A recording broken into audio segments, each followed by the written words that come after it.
Alex Reed stepped off the shuttle onto the gleaming floor of Galactic University of Medicine, a massive space station filled with the brightest medical minds from across the known universe.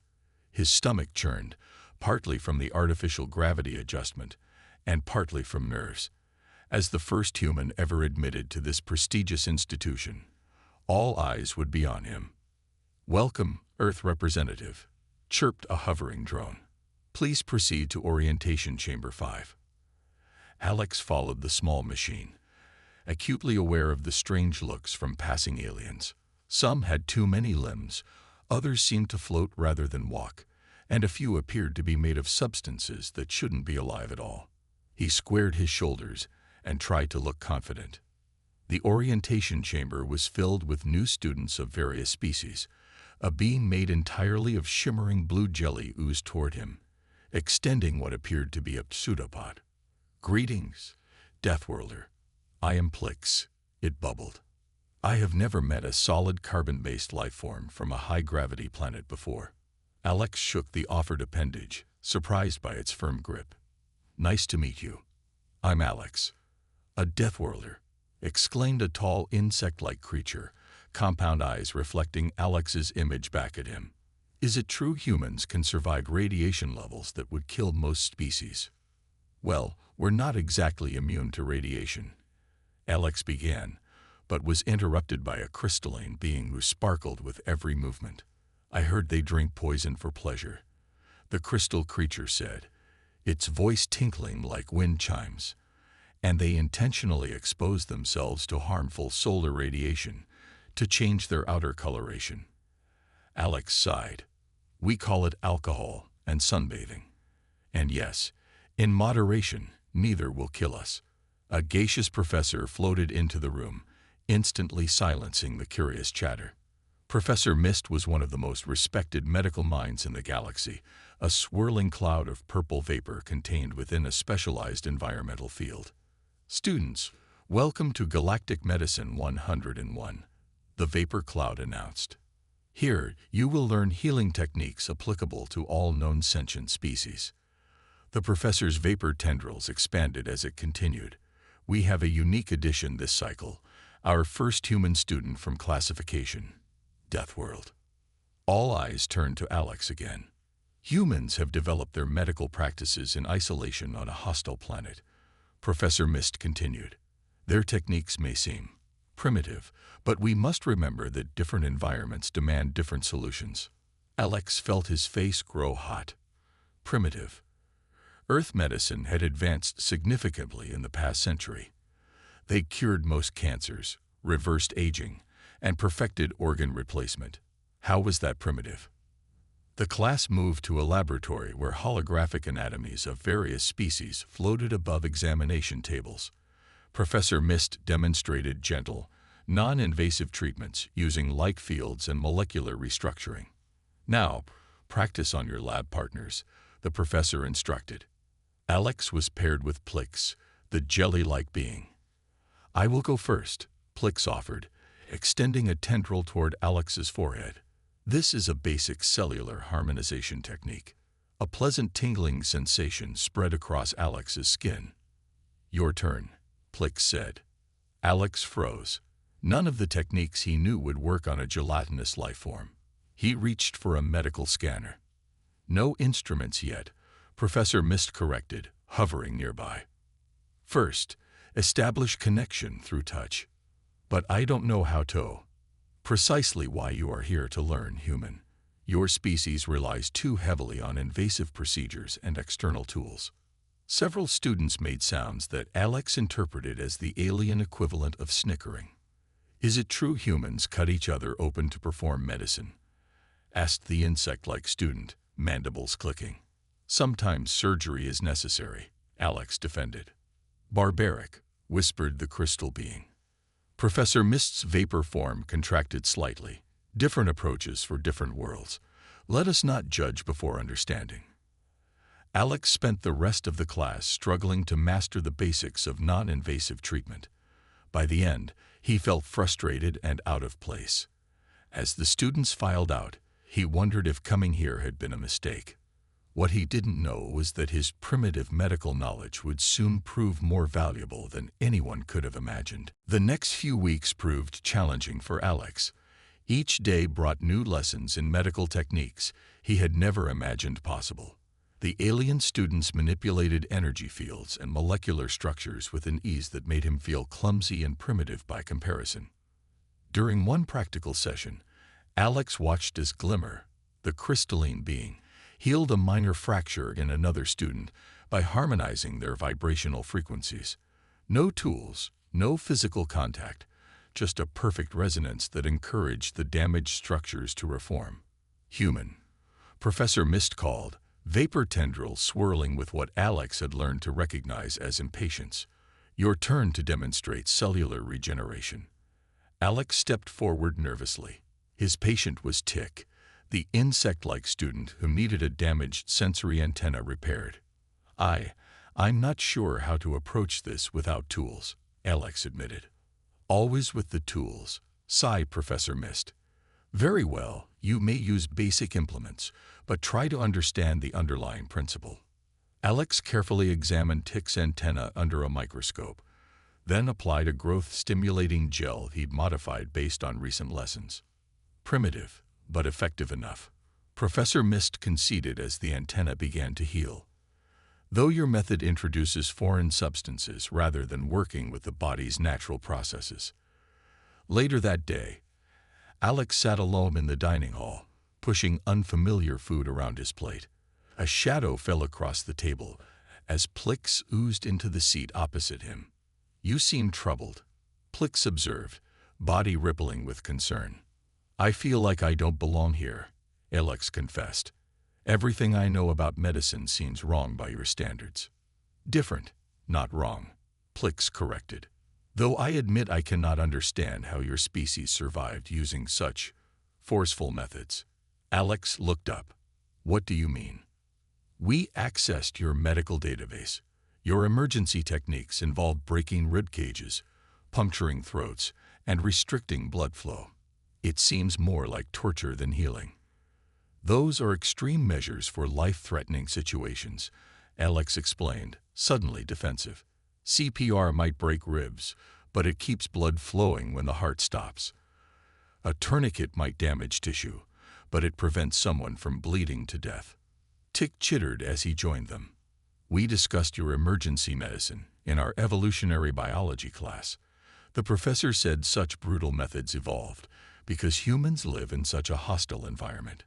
Earth isn't that bad, Alex protested. Your gravity alone would crush most species, Glimmer chimed in, sliding onto the bench with a crystalline tinkle. And the temperature variations, not to mention the oxygen concentration that would be toxic to half the beings in this room. Alex hadn't considered this perspective before. I guess that's why they call us Deathworlders. Precisely, said a new voice. A floating orb of shimmering light hovered near their table. This was Orlo, a photonic being who rarely spoke in class. Your species developed medicine that matches your resilient physiology. You can survive treatments that would kill most of us. The conversation was interrupted by Professor Mist announcing over the intercom that tomorrow's class would focus on trauma care across species. Alex felt a small surge of hope. Perhaps this would be a chance to share some human medical knowledge. That evening, Alex prepared by compiling information on human emergency procedures, adapting them for various alien physiologies. He wondered if the others would see the value in techniques they considered barbaric. As he worked late into the night cycle, the station's lights dimmed slightly, then flickered. The artificial gravity wavered for a moment before stabilizing. Attention all personnel, came an automated announcement. Minor system fluctuations detected. Engineering teams are investigating. No cause for concern. Alex frowned. Having grown up on space stations around Earth, he knew that system fluctuations were never minor and always cause for concern. He finished his preparations and went to bed, unable to shake the feeling that something wasn't right. Little did he know that his barbaric emergency training would soon be put to the ultimate test. The next day started normally enough. Alex arrived early to the laboratory. his datapad loaded with the emergency medicine presentations he had prepared overnight. Professor Mist floated into the room, vapor form slightly more condensed than usual. Today we will discuss trauma management across different physiologies, the professor announced. While most civilized worlds rarely encounter severe physical trauma, understanding these principles remains important. Alex perked up. Finally, a topic where human medicine might shine. The laboratory was arranged with different stations, each designed to simulate various types of injuries for different species. Students moved from station to station, practicing non-invasive healing techniques. Human, perhaps you would like to demonstrate your species' approach to a cardiac event, Professor Mist suggested, hovering near a humanoid simulation drone. Alex stepped forward eagerly. On Earth, if someone's heart stops, we perform what's called cardiopulmonary resuscitation. He positioned his hands on the drone's chest. It involves physically compressing the chest to manually pump the heart. He demonstrated the technique, pushing down forcefully on the drone's chest in rhythmic compressions. Gasps erupted from the alien students. "You, break the protection cage around the vital organs," Tick asked, mandibles clicking rapidly in what Alex now recognized as distress. "Sometimes ribs crack, yes, but..." Before Alex could finish, the laboratory lights flickered and died. Emergency lighting activated, bathing everything in a dim red glow. The floor shuddered violently. "Warning. Critical system failure detected in laboratory section," announced an automated voice. "Emergency containment protocols initiated." A loud explosion rocked the room. Alex was thrown to the floor as equipment crashed around him.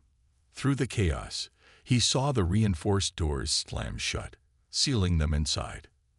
When the shaking stopped, Alex pushed himself up and looked around. The laboratory was in ruins. Broken equipment and overturned tables littered the floor. Several students lay motionless. "Is everyone okay?" he called out, switching instantly to emergency mode. Weak sounds answered him. In the red emergency light, he spotted Professor Mist's containment field flickering dangerously, the professor's gaseous form beginning to disperse into the air. Nearby, Plix had partially splattered against a wall, struggling to reform. Glimmer lay in several crystalline pieces, and Tick's exoskeleton had cracked along one side. "Medical emergency in Sector 7.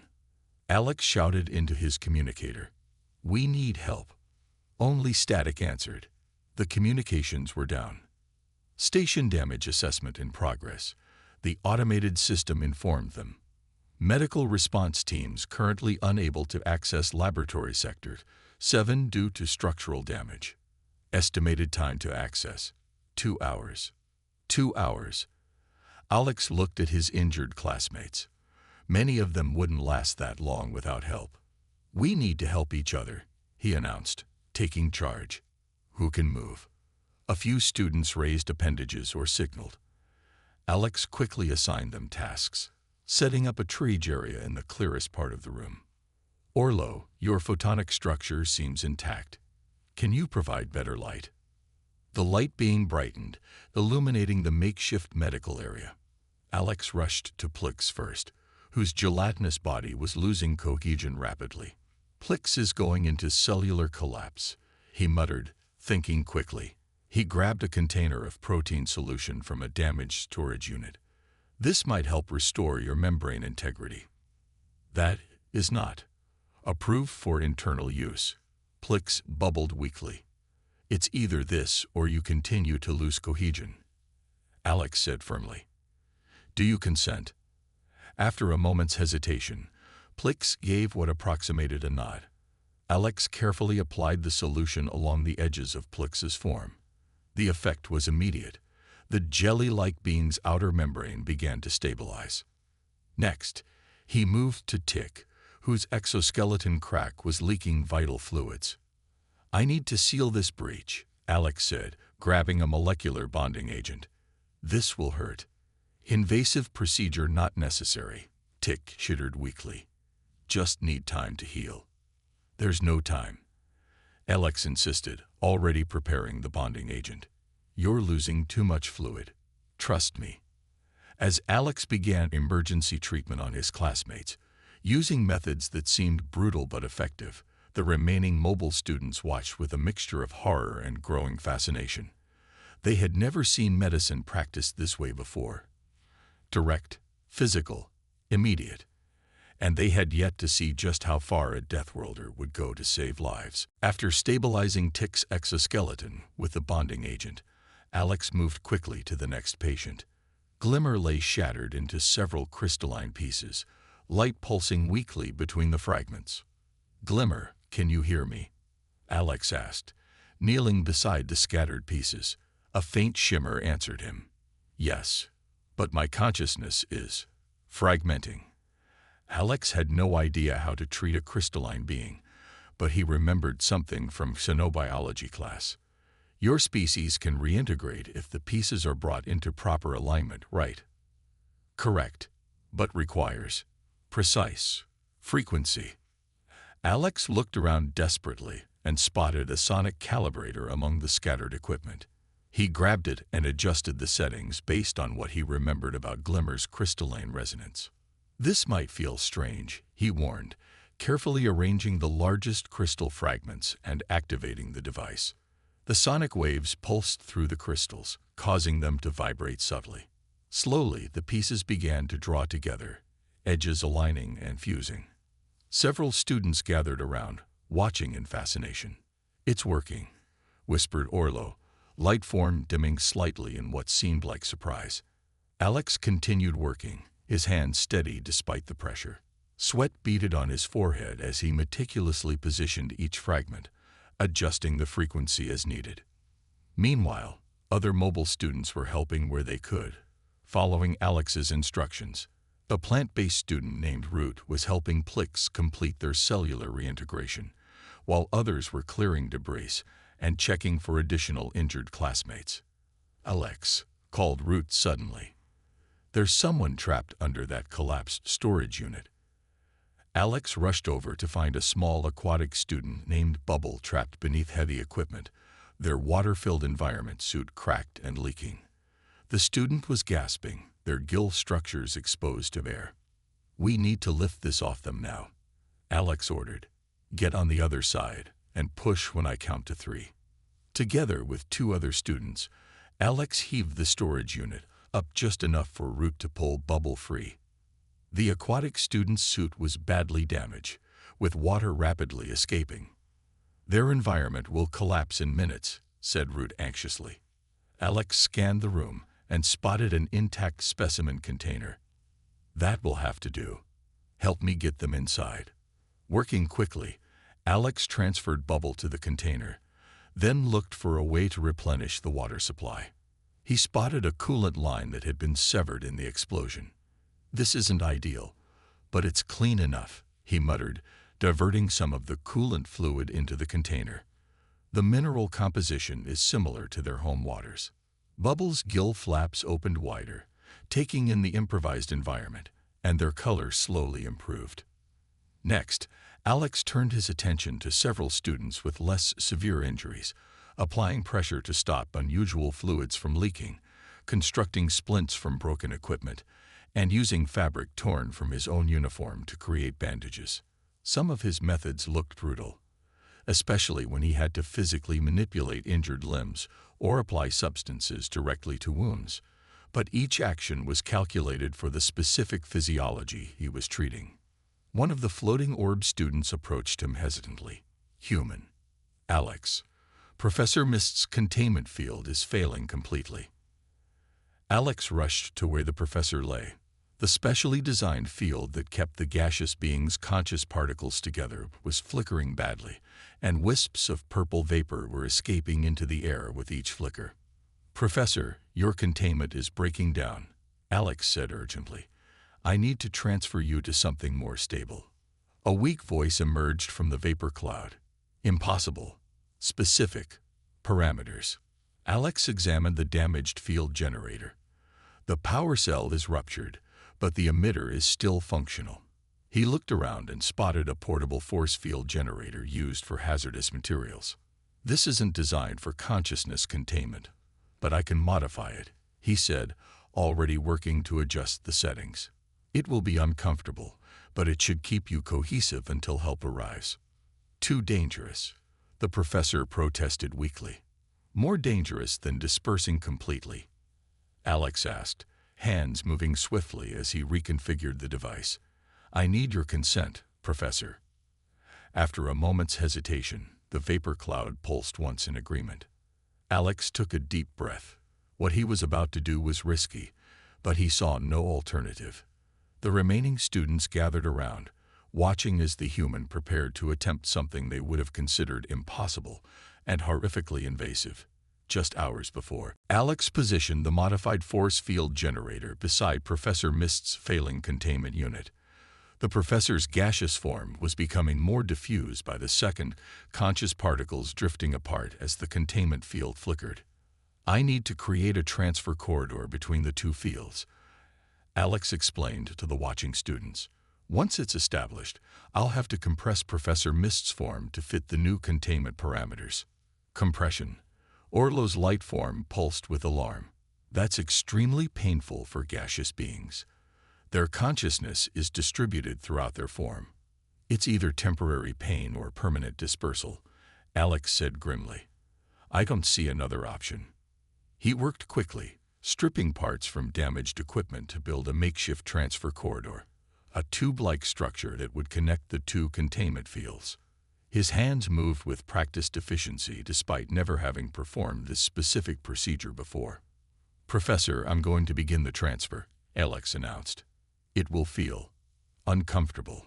The vapor cloud pulsed weakly in acknowledgement.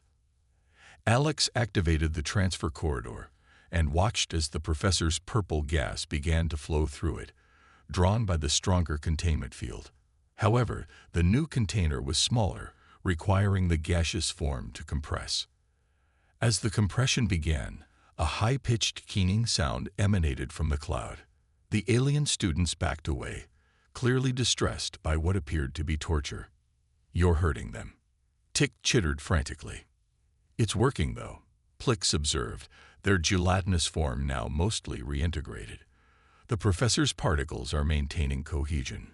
Alex monitored the process closely, adjusting parameters on the fly. Sweat dripped down his face as he concentrated, ignoring his own cuts and bruises from the explosion.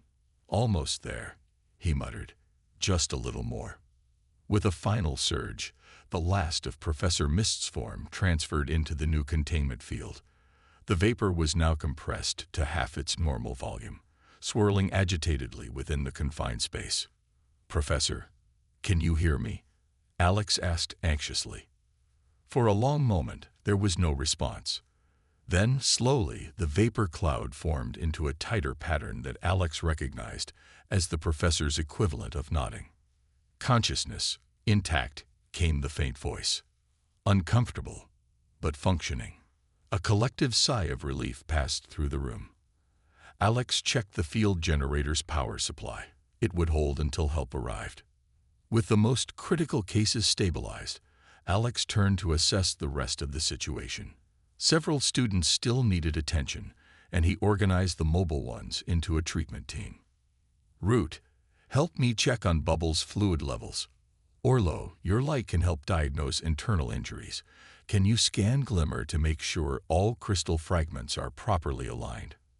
As they worked, Alex noticed that the alien students were no longer watching in with horror, but with something closer to fascination. They asked questions about his techniques, offering suggestions based on their knowledge of their classmates' physiologies. Tick, now mobile again thanks to the exoskeleton repair, approached Alex as he was fashioning the support structure for a gravity-sensitive student whose personal gravity field had been damaged. "Your methods are aggressive," Tick said, mandibles clicking thoughtfully, "but effective. How did you know what to do for so many different species?" Alex shrugged, wincing at pain in his shoulder he'd been ignoring. "Emergency medicine is about principles, not just procedures. Identify the immediate threat to life, stabilize it with whatever resources you have, then move to the next priority." "But the pain you caused is better than death," Alex finished, Sometimes healing hurts before it helps. Tick was silent for a moment, then asked, "Is human medicine always this intense?" "Only when necessary," Alex replied, finishing the gravity support. "We prefer gentler methods too, but when seconds count, we do whatever it takes." As they continued treating the injured, the laboratory's communication system suddenly crackled to life. "Laboratory 7, this is Emergency Response Team. We're cutting through the sealed doors. ETA 5 minutes. What is your situation?" Alex grabbed the communicator. "This is Alex Reed, human medical student. We have multiple casualties with varying degrees of injury. Several critical cases have been stabilized using emergency procedures, but we need specialized equipment for proper treatment." There was a pause before the response came. "Understood. Stand by for entry." The rescue team burst through the laboratory doors in a cloud of metal dust and sparks. They moved efficiently, medical specialists of various species spreading out to assess the situation. Their leader, a tall six-limbed being, approached Alex. "Report," they demanded, scanning the makeshift triage area. Alex quickly summarized the injuries and emergency treatments he performed. The rescue leader's compound eyes widened as they listened. "You performed gaseous compression on a faculty member?" they asked, voice rising in disbelief. "It was necessary to maintain consciousness cohesion," Alex explained. "The professor's containment field was failing completely." The leader signaled to a specialist who hurried over to examine Professor Mist's improvised containment unit. After a brief examination, the specialist looked up in surprise. The compression was performed correctly, they admitted. "Consciousness patterns are stable, though uncomfortable. A remarkable improvisation." Similar reports came in as other specialists examined Alex's emergency treatments. The protein solution stabilizing Plix's cellular structure, the bonding agent holding Tick's exoskeleton together, the resonance treatment for Glimmer's crystalline form. All were unconventional but effective. As the professional medical team took over, transferring the injured to proper treatment pods, Alex finally allowed himself to slump against a wall. The adrenaline was wearing off, and he suddenly felt every cut and bruise from the explosion. Plix oozed over to him, body now mostly restored to its proper consistency.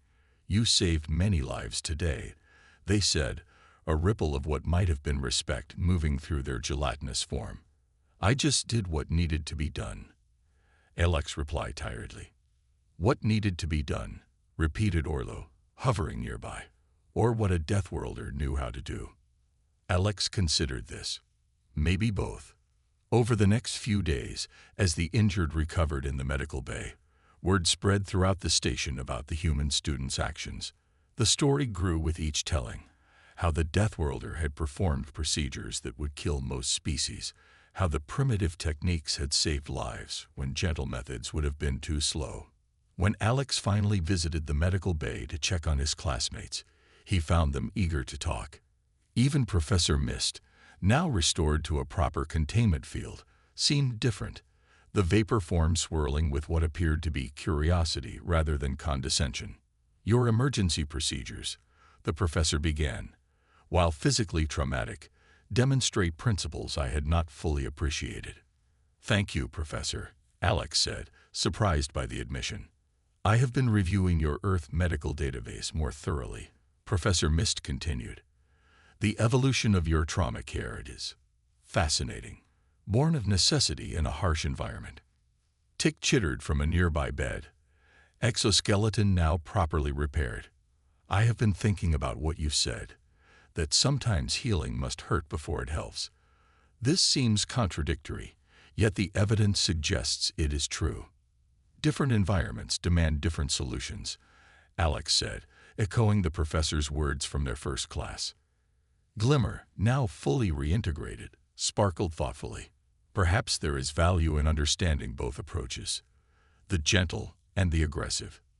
"That's what I was hoping to learn here," Alex admitted. "On Earth, we've been developing less invasive techniques, but we still need our emergency methods when time is critical." "Perhaps," Professor Mist suggested, vapor form expanding slightly, we could establish a cultural exchange. Not just you learning our methods, but us learning yours as well. The other students voiced their agreement. Even those who had been most horrified by Alex's methods now seemed interested in understanding them. As they talked, a plan began to form, a collaborative project to develop hybrid medical techniques that combined the best aspects of all their approaches. The aliens would learn human emergency medicine, adapted for their physiologies, while Alex would continue studying their non-invasive methods. It won't be easy, warned Bubble, now safely contained in a proper aquatic environment. What works for a Deathworlder might kill a photonic being like Orlo. And what works for a gaseous being might be useless for a human, Alex acknowledged. But that's why we need to work together. As the discussion continued, Alex realized something had fundamentally changed. The barrier between him and his alien classmates had begun to dissolve. They no longer saw him simply as a primitive Deathworlder, but as someone with valuable, if different, knowledge. For the first time since arriving at the university, Alex felt like he truly belonged. 1 week after the laboratory incident, Alex stood nervously outside the chambers of the University Council. The summons had arrived that morning, giving him little time to prepare. He straightened his uniform, trying to look presentable despite the bandage still wrapped around his arm. The massive doors slid open, revealing a semicircular chamber. 7 beings of different species sat on elevated platforms, their forms representing the diversity of life in the galaxy. At the center was Chancellor Vex, an ancient being of living metal whose surface rippled like quicksilver. Alex Reed of Earth. Chancellor Vex's voice resonated through the chamber. You have been called to address the events of the laboratory disaster. Alex stepped forward, his heart pounding. He had expected this, a formal reprimand, possibly even expulsion. After all, he had performed unauthorized medical procedures on faculty and students alike. The council has reviewed the incident reports, continued a counselor whose body was a complex lattice of light. You performed procedures that violated numerous medical protocols. I did what was necessary to save lives, Alex replied, keeping his voice steady. Yes, said another counselor, this one a being of pure sound waves visible only as distortions in the air. That is precisely the matter we wish to discuss. Chancellor Vex's metallic form shifted. Before we continue, there are others who wish to speak. The doors opened again, and to Alex's surprise, his classmates entered. Plix, Tick, Glimmer, Bubble, Orlo, Root, all those he had treated during the crisis. Behind them floated Professor Mist, vapor form now stable and healthy. We have come to speak on behalf of the human, Professor Mist announced. One by one, they described Alex's actions during the crisis. The quick thinking, the resourcefulness, the willingness to try unconventional methods when conventional ones wouldn't suffice.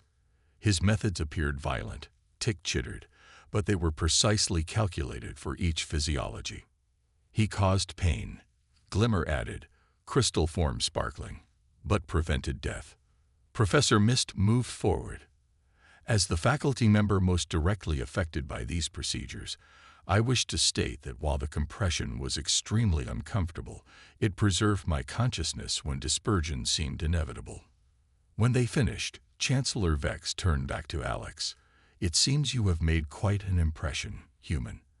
However, the fact remains that your methods are not standard practice in galactic medicine. With respect, Chancellor, Alex replied, standard practice assumes standard conditions. Emergency situations required different approaches. The council members exchanged glances. You raise a valid point, said the Soundwave counselor. Our medical protocols have evolved in environments of peace and stability. They may be insufficient in crisis scenarios. Chancellor Vex's surface rippled thoughtfully.